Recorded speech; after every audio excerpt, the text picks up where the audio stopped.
سورہ ملک. سورہ ملک مکی صورت ہے. ملک کا مطلب ہوتا ہے بادشاہت، کنگڈم. آپ صلی اللہ علیہ وسلم کا معمول تھا کہ آپ رات کو سونے سے پہلے سورہ ملک پڑھا کرتے تھے. بعض روایات میں آتا ہے سورہ ملک اور سورہ حامیم السجدہ، الف لام میم السجدہ. سورت الف لام میم السجدہ اور سورہ ملک کے دونوں پڑھا کرتے تھے. مختلف مضامین آپ کو مختلف احادیث سے مل جاتے ہیں. بہرحال سورہ ملک کا پابندی کے ساتھ رات میں پڑھنے کا معمول رسول اللہ سے ثابت ہے. آپ نے فرمایا کہ سونے سے پہلے اسے پڑھ لیا کرو، یہ قبر کے عذاب سے بچانے میں تمہاری مددگار ہوگی. مسند احمد میں روایت ہے، آپ صلی اللہ علیہ وسلم نے فرمایا قرآن میں ایک سورت ہے جس کی 30 آیات ہیں، یہ عذاب قبر سے بچانے میں سفارش کرے گی.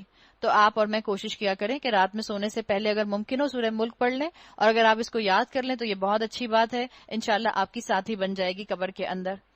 بسم اللہ الرحمن الرحیم. تبارک الذی بیدہ الملک وہو علی کل شیء قدیر الذی خلق الموت والحیاۃ لیبلوکم ایکم احسن عملا وہو العزیز الغفور.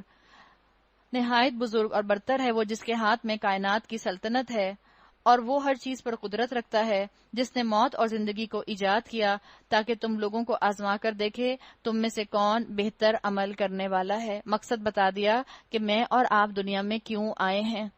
آپ اور میں اس دنیا میں ایک بہت بڑے ایگزامینیشن ہال کے اندر بیٹھے ہوئے ہیں. اور ایگزامینیشن ہال کے اندر بیٹھنے کا مطلب کیا ہے؟ امتحان کے لیے ضروری کیا ہوتا ہے؟ وقت کا درست استعمال کر کے امتحان کی تیاری کرنا. ایک دوسرا، سلیبس کو فالو کرنا، جس سلیبس کو ایگزام میں آنا ہے. اپنی مرضی کا سلیبس پڑھ کر چلے جائیں اور بہترین طریقے سے پڑھ کر چلے جائیں تو کبھی کامیاب نہیں ہوں گے. پیپر ہو بایولوجی کا، پڑھ کر چلے جائیں فزکس، تو کامیاب تو نہیں ہو سکتے. تو امتحان کے لیے ایک تو ضروری ہے تیاری، دوسرا اس کا سلیبس، تیسرا ایگزامینر کی اطاعت، یہ بھی بہت ضروری ہے. جس طرح سے ایگزامینر نے کہا ہے اسی پیٹرن پر پیپر کو کرنا، اسی پیٹرن پر پیپر کو اٹیمپٹ کرنا. اور چوتھا ہے پراپر طریقے سے پرچہ جو ہے ایگزامینر کو ہینڈ اوور کر دینا. یہ نہ ہو کہ کینٹین والے کو پیپر دے کر آ گئے، بہت اچھا پیپر کیا، بہت اچھے اس کے اندر پوائنٹس لکھے، بڑی اچھی طرح جو ہے اس کے اندر جو ہے لاجکس استعمال کی، اور ایسے بھی لکھے، اور کمپوزیشن بھی لکھا، اور کمپریہنشن بھی لکھا، اور تھیوریز بھی لکھ دی، اور پریکٹیکل بھی لکھ دیا. لیکن کیا کیا؟ پیپر کرنے کے بعد یا تو اپنے بیگ میں ہی ڈال لیا. اتنا اچھا پیپر کیا ہے، اتنا کلرفل پوائنٹر سے لکھا ہے، گھر ہی لے جاتی ہوں، فریم کرا کے لگوا لوں گی. کوئی فائدہ ہوگا ایسے پیپر کا؟ آپ کو اور مجھے جو قرآن کا پیپر دیا گیا ہے وہ فریم کرا کے لگوانے کے لیے نہیں دیا گیا، عمل میں لانے کے لیے دیا گیا ہے. ہمارا حال اسی بچے کی طرح ہے جو پیپر کرے اور اپنے بیگ میں واپس ڈال لے اور ایگزامینر کو دینے کو تیار نہ ہو. یا اس بچے کی طرح ہمارا حال ہے جو پیپر کرے اور اتنا اچھا پیپر کرنے کے بعد کہے جا کے کینٹین والے کو دے آتا ہوں، وہ اس کو برگر ریپ کرنے میں استعمال کر لے گا. مقصد کے لیے اس کو استعمال نہ کرنا، یہ بھی اس چیز کی ناقدری، یہ بھی اس چیز کی ناشکری ہے. تو اللہ تعالیٰ نے بتا دیا انسٹرکشنز لے کر پیپر کرنا. اللہ نے اس زندگی کا مقصد تمہیں بتا دیا ہے، اب مقصد کو فلفل کرنے کے لیے ارادہ کرو، اب اس کے لیے منصوبہ بندی کرو، پلاننگ کرو، اور اس کے بعد اس کو ایگزیکیوٹ کرنے کے لیے کوشش کرو، ایفرٹ کرو. اپنی پسند سے پیپر کرنے کی کوشش نہ کرنا. سوال آپ کو آئے تھے مثال کے طور پر 4، آپ نے 5واں اپنی مرضی سے کر لیا، یہ سوچ کر کہ ایک ایکسٹرا ہوگا تو ایگزامینر بڑا خوش ہو جائے گا جو چیک کرنے والا ہے. یہ جو میں اور آپ اپنی زندگی کے اندر بدعات شامل کر لیتے ہیں، بالکل اس کی مثال وہی ہے کہ جیسے بچے اپنی مرضی سے جو سوال ایگزامینر نے دیا ہو اس کو بدل کے اپنی مرضی کے سوال لکھ کر اور وہاں اس کو اٹیمپٹ کر کر آ جائیں. کیا ان کو مارکس ملتے ہیں؟ ان کو مارکس نہیں ملتے. تو آپ اور میں جن سہاروں کے ساتھ زندگیاں گزار رہے ہیں، جن کو نیکی سمجھ کر اپنی زندگی کا حصہ بنائے بیٹھے ہیں، قیامت کے دن اگر اس کے اوپر اتنا بڑا ریڈ مارکر سے 0 لگ گیا تو میں اور آپ کہاں جائیں گے؟ پھر کس موقع کی تلاش میں ہوں گے؟ پھر کس کا در کھٹکھٹائیں گے؟ پھر کس سے مہلت مانگیں گے؟ تو اللہ نے بتا دیا کہ اللہ تعالیٰ نے تو یہ مقصد تمہیں بتا دیا ہے کہ تم یہاں پر عمل کرنے کے لیے آئے ہو، اور اللہ یہی دیکھ رہا ہے کہ کون بہتر عمل کرتا ہے. وہ زبردست بھی ہے اور درگزر فرمانے والا بھی ہے. اب آگے ایگزامینر کی شان آ رہی ہے. اللہ جو میرا ایگزامینر ہے، جس نے تہ بتہ 7 آسمان بنائے، تم رحمان کی تخلیق میں کسی قسم کی بے ربطی نہ پاؤ گے. پھر پلٹ کر دیکھو کہیں تمہیں کوئی خلل نظر آتا ہے، بار بار نگاہ دوڑاؤ، اپنا مائنڈ سیٹ بنا لو کہ کائنات پر غور کرو تو تمہیں اللہ یاد آئے. پکنک پر جاؤ تو اللہ یاد آئے، ویکیشنز پر جاؤ تو اللہ یاد آئے.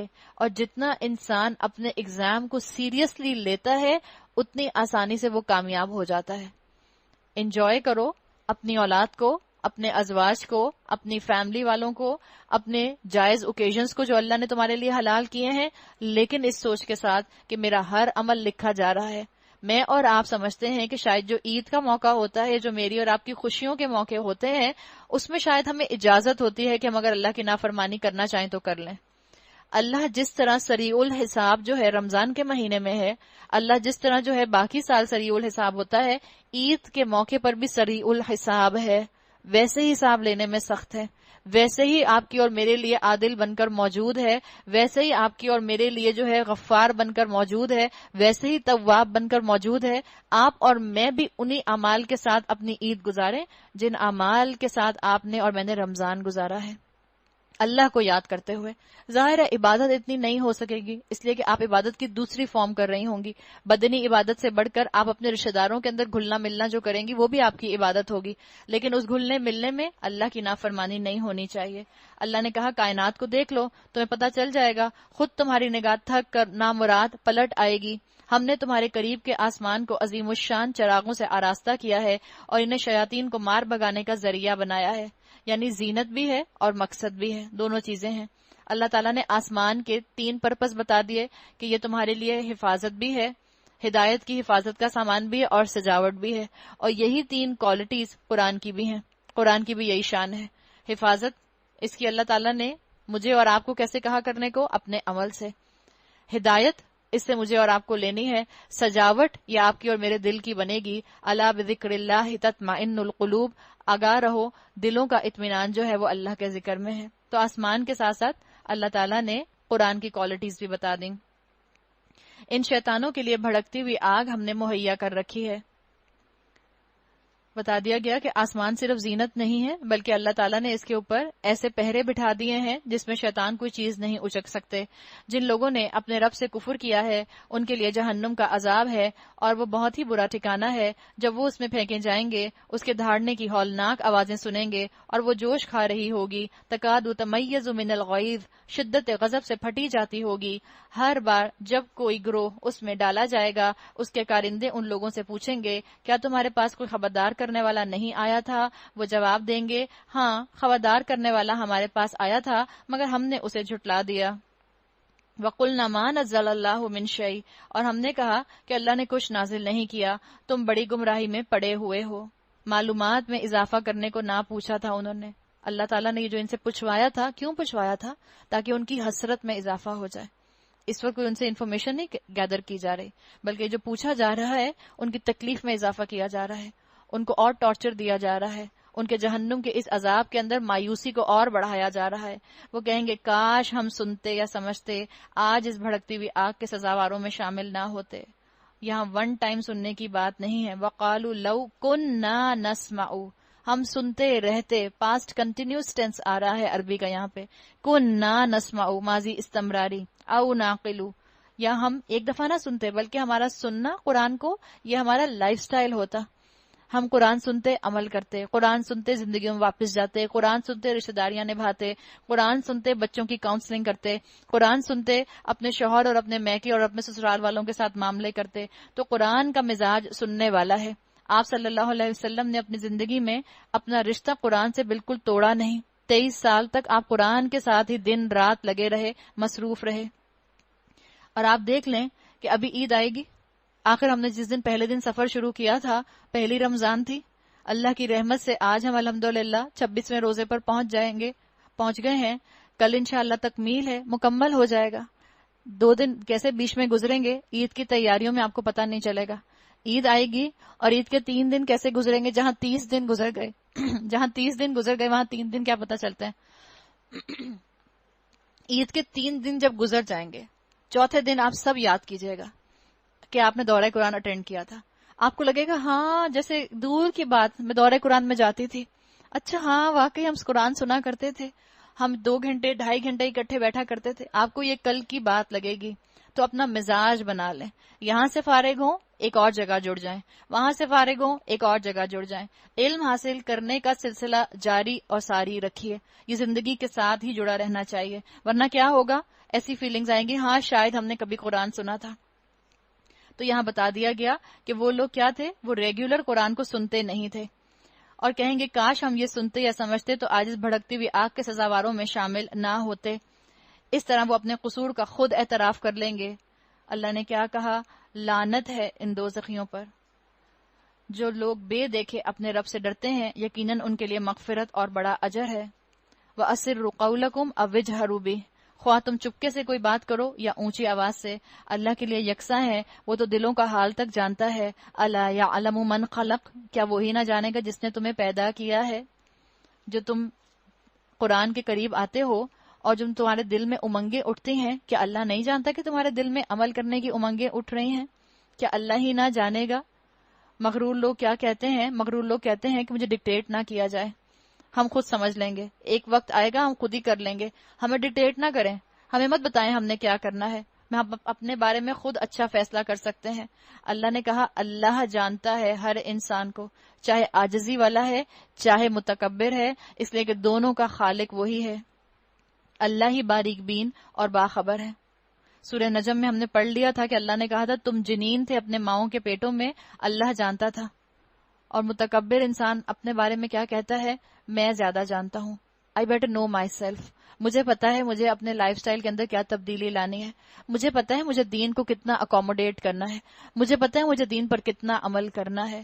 اللہ تعالیٰ نے کہا اللہ لطیف اور خبیر ہے، اللہ باریک باریک چیزوں کو جانتا ہے، اللہ ہر فائن ڈیٹیل کو جانتا ہے۔ هو الذی جعل لکم الارض ذلولا فامشوا فی مناکبها وکلوا من رزقہ والیہ النشور، وہی تو ہے جس نے تمہارے لیے زمین کو تابع کر رکھا ہے، چلو اس کی چھاتی پر اور کھاؤ اللہ کا رزق، اسی کے حضور تمہیں دوبارہ زندہ ہو کر جانا ہے۔ آپ صلی اللہ علیہ وسلم کی حدیث کا مفہوم آتا ہے، آپ نے فرمایا اے ابو ذر اپنی پیٹھ ہلکی کر لو، سفر لمبا ہے، کشتی کو مضبوط کر لو، سمندر گہرا ہے، زاد راہ تیار کر لو، سفر لمبا ہے، اپنی پیٹھ ہلکی کر لو، گھاٹی دشوار ہے، اور عمل میں اخلاص پیدا کر لو، جانچنے والا باریک بین ہے۔ تو اللہ تعالیٰ نے مجھے اور آپ کو بتا دیا واپس تو اسی کی طرف پلٹنا ہے۔ تیاری کتنی کی ہے، ہم نے کتنا ہلکا سمجھا اس زندگی کو، ہم سمجھتے ہیں ادھر آنکھ بند ہوگی ادھر جنت میں کھل جائے گی، یا ہم اپنے آپ کو شاید اتنی دور تک سوچنے پر لے کے نہیں جاتے، ہم صرف دنیا کا سوچتے رہتے ہیں۔ جہاں موت کا خیال آتا ہے ہم اپنے آپ کو پلٹا کر دنیا میں لے آتے ہیں، جہاں مرنے کے بعد قبر کا خیال آتا ہے ہم دنیا کی کسی چیز کو سوچنے لگ جاتے ہیں، ہم بھول ہی جاتے ہیں کہ ہم تو اس سفر پر نکل پڑے ہیں جس سفر کے اختتام کے اوپر موت کا دروازہ آپ کا اور میرا انتظار کر رہا ہے، اور نہ جانے کس وقت وہ انجام آپ کے اور میرے سامنے آ کھڑا ہو۔ کیا تم اس سے بے خوف ہو کہ جو آسمان میں ہے تمہیں زمین میں دھسا دے، یا یکایک زمین جھکولے کھانے لگے؟ جس زمین پر آپ اور میں بیٹھے ہیں آپ جانتی ہیں اس کے اندر آگ ہے، اس کے اندر میگما ہے، ہاٹ میگما، چند کلومیٹر کے اوپر ہی اس زمین کی گہرائی کے اندر جو ہے ہاٹ میگما موجود ہے، اور مجھے اور آپ کو اللہ کی نافرمانی کرنا اس زمین کے اوپر زیب دیتا ہے۔ جس زمین پر میں اور آپ چل رہے ہیں اس زمین کے اندر آگ بھری ہوئی ہے، اللہ چاہے تو زمین پھٹے اور ہم اس کے اندر غرق ہو جائیں ان نافرمانیوں کی وجہ سے، لیکن اللہ مجھے اور آپ کو مہلت دیتا ہے۔ اللہ نے قرآن میں پلٹا پلٹا کر ان قوموں کا ذکر کیا جن پر عذاب آئے۔ کیوں کیا؟ صرف مجھے اور آپ کو ہسٹوریکل فگرز بتانے کے لیے، اس قوم پر یہ عذاب آیا، اس قوم پر یہ عذاب آیا، اس قوم پر یہ عذاب آیا۔ دیکھ لو اگر تمہارے بھی کرتوت ایسے ہی ہوں گے تو تمہارا انجام بھی پھر ایسا ہو سکتا ہے۔ یہ مجھے اور آپ کو وارننگ کے ساتھ بتائی گئی ہیں باتیں، مجھے اور آپ کو انذار کیا گیا ہے۔ اللہ نے کیا ہے کہا ہے کہ تمہیں ڈر نہیں لگتا؟ کیا پتہ یہ زمین جھکولے کھانے لگ جائے، زلزلہ آ رہا ہو، انسان گھر سے باہر نکل جائے، گھر سے باہر نکلے گا، باہر کہاں جائے گا؟ کوئی جگہ ہوگی جہاں انسان بچ کر جا سکتا ہے، ہم اس زمین کے علاوہ تو اور کہیں جا ہی نہیں سکتے۔ ایک دفعہ اگر زلزلہ آنا شروع ہو جائے تو کیا انسان کے اوپر ہیبت طاری ہوتی ہے، نہ گھر کے اندر نہ گھر کے باہر اس کو چین آتا ہے۔ اور زلزلوں نے کیا تباہیاں مچائی ہیں ابھی چند ہی سالوں میں ہمارے سامنے، کہ کتنے لوگ، ہزاروں لوگ صفائے ہستی سے مٹ گئے ایک زلزلے کی وجہ سے، جو ریکٹر اسکیل پر 7.5 تھا، کوئی 7.9 تھا، کوئی 7.10 تھا، بس یہ ہلکا سا جھٹکا تھا۔ کیا تم اس سے بے خوف ہو کہ جو آسمان میں ہے وہ تم پر پتھراؤ کرنے والی ہوا بھیج دے؟ پھر تمہیں معلوم ہو جائے گا میری تنبیہ کیسی ہوتی ہے۔ ان سے پہلے گزرے ہوئے لوگ جھٹلا چکے ہیں، دیکھ لو میری گرفت کیسی سخت تھی۔ پچھلی قوموں والے اعمال سے بچنے کی کوشش کرو ورنہ انجام ان کے جیسا ہوگا۔ کیا یہ لوگ اپنے اوپر اڑنے والے پرندوں کو پر پھیلائے اور سکیڑتے نہیں دیکھتے؟ رحمان کے سوا کوئی نہیں جو انہیں تھامے ہوئے ہے، وہی ہر چیز پر نگہبان ہے۔ بتاؤ آخر وہ کون سا لشکر تمہارے پاس ہے جو رحمان کے مقابلے میں تمہاری مدد کر سکتا ہے؟ حقیقت یہ ہے یہ منکرین دھوکے میں پڑے ہوئے ہیں۔ یا پھر بتاؤ کون ہے جو تمہیں رزق دے سکتا ہے اگر رحمان اپنا رزق روک لے؟ دراصل یہ لوگ سرکشی اور حق سے گریز پر اڑے ہوئے ہیں۔ آج انسانوں نے جینیٹک انجینئرنگ سیکھ لی اور انہوں نے یہ دیکھ لیا کہ ریپروڈکشن کی ایبلٹی جو ہے وہ ختم کر سکتے ہیں۔ ریپروڈکشن آپ کو پتہ ہے جینیٹک انجینئرنگ کی وجہ سے جو سیڈ تیار ہو رہے ہیں اب ان سے ایک ہی فصل حاصل کی جاتی ہے۔ پہلے زمانے میں کسان جو تھے وہ فصل لگایا کرتے تھے، اسی فصل سے جو بیج ملا کرتے تھے اسی بیج کو وہ اگلے سال یا اگلے سیزن میں دوبارہ لگا دیا کرتے تھے۔ جب سے یہ جینیٹک انجینئرنگ آئی ہے اور اس طرح کے سیڈ جو آ رہے ہیں اس کی وجہ سے اب کسان محتاج ہوتے ہیں کہ ان کو ہر دفعہ سیڈ خریدنے کے لیے جو ہے دوبارہ ان لوگوں سے کانٹیکٹ کرنا پڑتا ہے جہاں سے مل رہے ہوں۔ اللہ نے بتا دیا اللہ چاہے تو کس وقت کس فصل کو اللہ بے رونق کر دے، کس وقت کس رزق کو اللہ روک دے، یہ سب چیزیں اللہ کے ہاتھ میں ہیں۔ بھلا سوچو جو شخص منہ اوندے چل رہا ہو وہ زیادہ صحیح راہ پانے والا ہے یا وہ جو سر اٹھائے سیدھا ایک ہموار سڑک پر چل رہا ہو؟ وہ جو زمینی خواہشات سے چپک کر رہ گیا وہ زیادہ فائدہ مند ہوگا انسان، یا وہ جو اپنے آپ کو اللہ کے ساتھ جوڑ لے؟ جس کا ویژن نیرو ہو وہ کامیاب کیسے ہو سکتا ہے؟ اخلد الی الارض والا انسان کامیاب نہیں ہو سکتا۔ اللہ تو آخرت تک دیکھنے کی دعوت دے رہا ہے۔ ایک نے زمین پر صرف اور صرف زمینی خواہشات دیکھی، زمین سے اوپر نگاہ ہی نہیں اٹھائی، کیچڑ ہی دیکھتا رہا، اور ایک نے نظر اٹھا کر آسمان پر دیکھا تو اس کو ستاروں بھرا آسمان نظر آیا، تو ویژن اس نے اپنا بلند کر لیا، ویژن اپنا آخرت تک لے گیا۔ ان سے کہو اللہ ہی ہے جس نے تمہیں پیدا کیا ہے، تم کو سننے اور دیکھنے کی طاقتیں دیں اور سوچنے سمجھنے والے دل دیے، لیکن اللہ کا شکوہ کیا ہے؟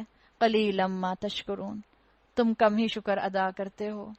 انہی فیکلٹیز کو استعمال کر کے اللہ کی نافرمانی کرتے ہو، انہی سینسز کو استعمال کر کے جہنم سمیٹ رہے ہو، انہی سینسز کو استعمال کر کے اپنے آپ کو جہنم کا باسی بنا رہے ہو۔ اللہ کو دکھ ہو رہا ہے، اپنے اعضاء کو اللہ کی فرما برداری میں نہیں لگاتے، اپنے اعضاء کو اللہ کے دین کو آگے بڑھانے کے لیے نہیں لگاتے، اپنے آرگنز کو، اپنی سینسز کو اللہ اور اللہ کے رسول کی تعلیمات کو آگے پھیلانے اور عمل کرنے کے لیے نہیں لگاتے۔ اللہ کا شکوہ ہے۔ ان سے کہو اللہ ہی ہے جس نے تمہیں زمین میں پھیلایا ہے، اسی کی طرف تم سب سمیٹے جاؤ گے۔ وَيَقُولُونَ مَتَىٰ هَٰذَا الْوَعْدُ إِن كُنتُمْ صَادِقِينَ، یہ کہتے ہیں اگر تم سچے ہو بتاؤ یہ وعدہ کب پورا ہوگا؟ کہو اس کا علم تو اللہ کے پاس ہے، میں تو بس صاف صاف خبردار کر دینے والا ہوں۔ پھر جب یہ اس چیز کو قریب دیکھ لیں گے تو ان سب لوگوں کے چہرے بگڑ جائیں گے جنہوں نے انکار کیا ہے۔ اس وقت ان سے کہا جائے گا یہی ہے وہ چیز جس کے تم تقاضے کر رہے تھے۔ ان سے کہو کبھی تم نے سوچا اللہ خواہ مجھے اور میرے ساتھیوں کو ہلاک کر دے یا ہم پر رحم کرے، کافروں کو دردناک عذاب سے کون بچا لے گا؟ ان سے کہو وہ بڑا رحیم ہے، اسی پر ہم ایمان لائے، اسی پر ہمارا بھروسہ ہے، ان قریب تمہیں معلوم ہو جائے گا سری گمراہی میں کون پڑا ہوا تھا۔ قل ارأیتم ان اصبح ماؤکم غورا فمن یأتیکم بماء معین، ان سے کہو کبھی تم نے یہ سوچا اگر تمہارے کنووں کا پانی زمین میں اتر جائے کون ہے جو اس پانی کی بہتی ہوئی سوتیں تمہیں نکال کر دے گا؟ کوئی نہیں کر سکتا۔ قرآن یہ سوالات پوچھ کر ہم انسانوں کو جگا رہا ہے۔ آج 3/4 زمین پر پانی ہے، مگر پینے کا پانی دن بدن کم ہوتا جا رہا ہے۔ UNO کی رپورٹ کے مطابق دن بدن پانی کم ہو رہا ہے۔ کراچی کے اندر تو واٹر ٹیبل بہت ہی نیچے چلا گیا ہے۔ آپ لوگوں میں سے اگر کسی نے بورنگ کرائی ہو تو آپ کو پتا چلے گا وہی بورنگ جو 60-70 فیٹ کے اوپر جو ہے پانی نکل آتا تھا، اب ان کو کتنا 200 فیٹ نیچے جانا پڑ رہا ہے، اور واٹر ٹیبل اتنا لو ہو گیا ہے کہ پانی نہیں نکل رہا، اور جو نکلتا ہے وہ کھارا نکلتا ہے۔ اللہ چاہے تو پینے کا پانی لے جائے، کون لا سکتا ہے؟ کس کے اختیار میں ہے؟ تو پھر کس کی نافرمانی میں اپنی زندگیوں کو گزارو گے؟ وہی جس کے ہاتھ میں ہم میں سے ایک ایک کی سانس ہے اور ایک ایک کی ہارٹ بیٹ ہے۔ وہ چاہے تو ہم سب کو ایک ساتھ موت دے دے، وہ چاہے تو ہم سب کو بہترین نعمتیں دے، وہ چاہے تو ہم سب سے بہترین نعمتیں واپس لے لے، اس کے اختیار